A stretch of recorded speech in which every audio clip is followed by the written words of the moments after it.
Oh yeah, bring on a general election. Should he be careful of what he wishes?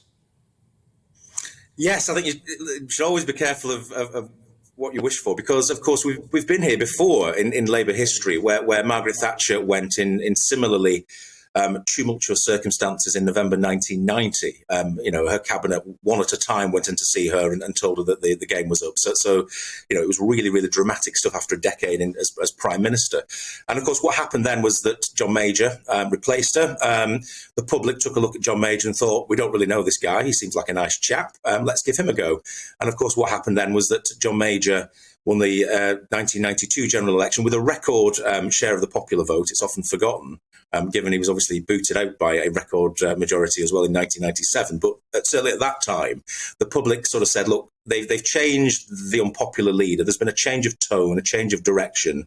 Let's give this new guy a try.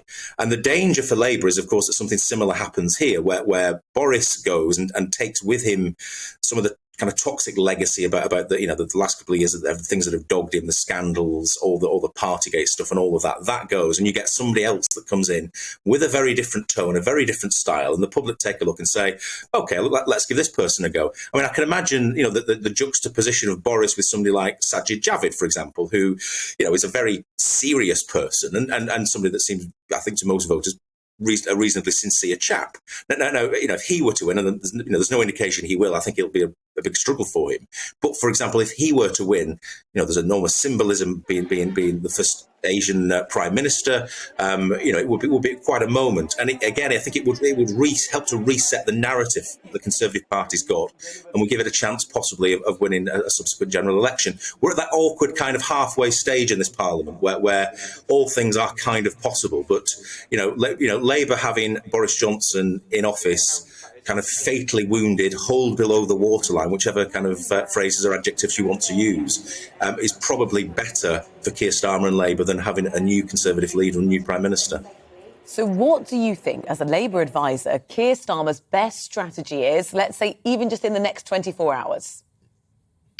I think partly it's don't invade on private grief, as the saying goes. Let the Tory party kind of tear itself apart, because there will be lasting damage. There will be lasting enmities. Whoever takes over, there's going to have to be. Boris Johnson is making it very clear that he's not going quietly, and of course, he will reflect on the fact he won a big, significant election victory in 2019, and it's reflected in the people that have been messaging you, I think, this morning, that actually, with average voters, he's still reasonably popular. His numbers aren't that bad, and the Conservative opinion polling is not that bad either. So there's not a sea change that's taking place in British politics right now. It's just the fact that Boris is being pulled down by a combination of his colleagues' sense of self-preservation, and also the sense that there's uncertainty and drift in the heart of government, and I think that's what's doing for him. But there will be a moment in Labour where people think actually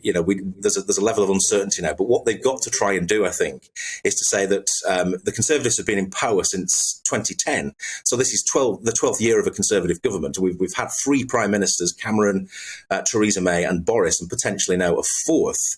And the danger is that every time, as I say, it resets and people think, oh, we've got a fresh government, give them a chance. And Labour's got to remind the public that actually the things that are going wrong on the economy are the result of decisions that have been made by successive Conservative governments over this period. They've been in power since 2010. I think we're going to hear Labour people reminding voters about that going forwards.